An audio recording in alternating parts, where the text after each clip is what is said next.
54 বছর স্বাধীনতার পার করে আজকে 54 বছর পদার্পণে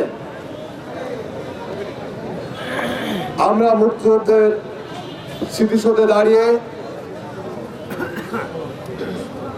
যখন বাংলাদেশের গণতন্ত্রের স্বাদ বাংলাদেশের মানুষ গ্রহণ করতে চলেছে, ঠিক সেই সময় আজকের এই 16 ডিসেম্বর বিজয় দিবসের দিনে আমরা শহীদ মিলে দাঁড়িয়ে আমাদের শপথ যে গণতন্ত্রের জন্য আমাদের প্রিয় নেতা স্বাধীনতার ঘোষক শহীদ রাষ্ট্রপতি জিয়াউর রহমান স্বাধীনতার ঘোষণা দিয়ে এদেশের গণতন্ত্র প্রতিষ্ঠা করতে যে নিজের জীবন আত্মহতি দিয়েছে তার প্রতি শ্রদ্ধা নিবেদন করে আমি শুধু একটি কথা বলতে চাই, সম্মানিত নেতৃবৃন্দ, আপনারা সবসময় সজাগ থাকবেন।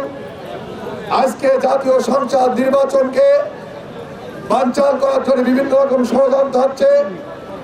আজকে বাংলাদেশে এই গণতন্ত্রকে লুণ্ঠিত করার জন্য আমার ষড়যন্ত্র চলছে। এই ষড়যন্ত্র প্রতিহত করে আগামী জাতীয় সংসদ নির্বাচনে আমাদেরকে বিজয় অর্জন করতে হবে।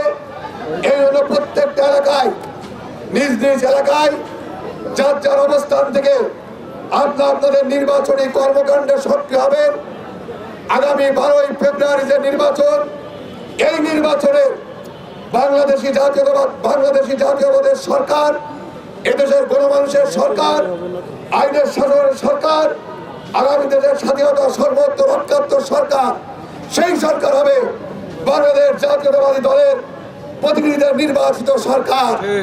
সেই সরকারের প্রতিনিধি নির্বাচিত করার জন্য ধানের শীষের পক্ষে আপনাদের গ্রাম থেকে গ্রামাঞ্চলে, পাড়ার থেকে পাড়া, প্রত্যেকটা মহল্লায় নির্বাচনী কর্মকাণ্ড পরিচালনা করার আজকের দিনে শপথ নিতে হবে এবং শহীদ মুক্তিযোদ্ধাদের আত্মার প্রতি শ্রদ্ধা নিবেদন করে আজকের এই কর্মসূচিতে